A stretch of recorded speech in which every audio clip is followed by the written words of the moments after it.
Bienvenue sur edukia.com, la plateforme dédiée aux études supérieures et à l'orientation en Afrique. Je m'appelle Ina et l'objectif avec cette chaîne, c'est de vous donner les clés pour préparer au mieux votre avenir professionnel. Alors, n'hésitez pas à vous abonner à la chaîne et à la partager autour de vous.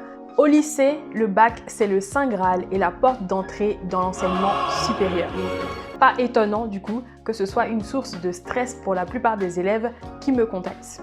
Alors aujourd'hui, l'idée c'est de vous donner des conseils pour que vous puissiez appréhender au mieux cette période et bien vivre ce passage. Ces conseils sont aussi valables pour les élèves qui veulent améliorer leurs notes tout au long de l'année. C'est d'ailleurs ce qui est recommandé avant le passage du bac. Cette vidéo sera abordée en deux parties, donc n'oubliez pas de regarder la vidéo suivante. Conseil numéro 1. Faire un planning général. Cela s'appelle même un rétro-planning. Pour ce faire, vous allez commencer par écrire toutes les dates des épreuves sur un planning. Ensuite, pour chacune des matières, vous allez lister tous les chapitres, donc sur une feuille à côté. Ensuite, ce que vous allez faire, c'est de répartir tous les chapitres et les noms des matières sur le planning. Bien sûr, la date limite pour avoir terminé toutes ces révisions, c'est la date de l'épreuve. Prévoyez quand même quelques jours de marge pour pouvoir bien digérer vos cours avant le jour J. À la fin, vous aurez un planning détaillé jour par jour. Bien sûr, en plus de réviser les cours, n'oubliez pas de prendre un temps pour vous consacrer à la pratique, notamment avec les annales qui vous permettent de traiter les sujets des années précédentes. En conseil numéro 2, on va organiser ces journées. Vous pouvez prévoir d'étudier une matière par demi-journée en fonction de la proximité des examens ou bien choisir des créneaux horaires pendant lesquels vous étudierez des matières et alternerez ensuite avec les autres. Ça peut être par exemple de 9h à midi, je fais des mathématiques, de 14h à 17h, je me penche plus sur les matières littéraires et potentiellement en soirée, donc de 19h à 22h, je me penche sur la philosophie. L'astuce numéro 3, c'est celle de faire des fiches de révision. En matière de révision, c'est vraiment un must. C'est un conseil en or. Tous les sujets peuvent tomber au bac. Donc, mieux vous êtes préparé, mieux vous pouvez assurer devant la feuille d'examen. Il s'agit ici de noter l'essentiel de vos cours sur des fiches cartonnées.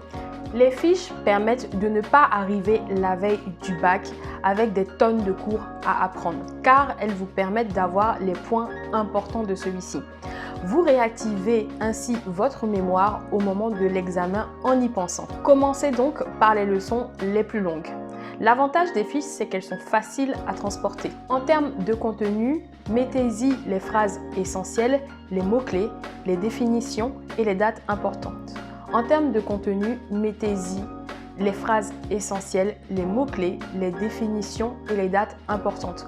Pour tout ce qui est mathématiques par exemple, mettez-y les formules et un exemple pour illustrer la formule.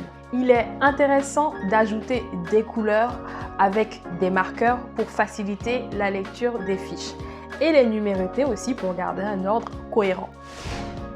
En conseil numéro 4, faites appel à vos styles d'apprentissage. Pour rappel, vous pouvez vous servir de ces moyens mnémotechniques qui vont vous permettre de bien travailler votre mémoire et de vous souvenir des points importants quand nécessaire. On distingue le profil visuel, donc avec les yeux, le profil kinesthésique, donc le mouvement, et le profil auditif. Vous trouverez en description de cette vidéo le lien pour accéder à celle où je parle justement des styles d'apprentissage qui vous facilitent l'obtention de bonnes notes. Enfin, vraiment s'y mettre. Assurez-vous de regarder la deuxième partie de la vidéo pour avoir l'ensemble des conseils. Cette vidéo vous a plu, n'hésitez pas à laisser un avis positif en commentaire, à me dire aussi quelles sont vous les astuces que vous utilisez pour bien préparer votre bac ou vos examens, à liker et partager la vidéo. Je vous dis à très bientôt sur edukia.com.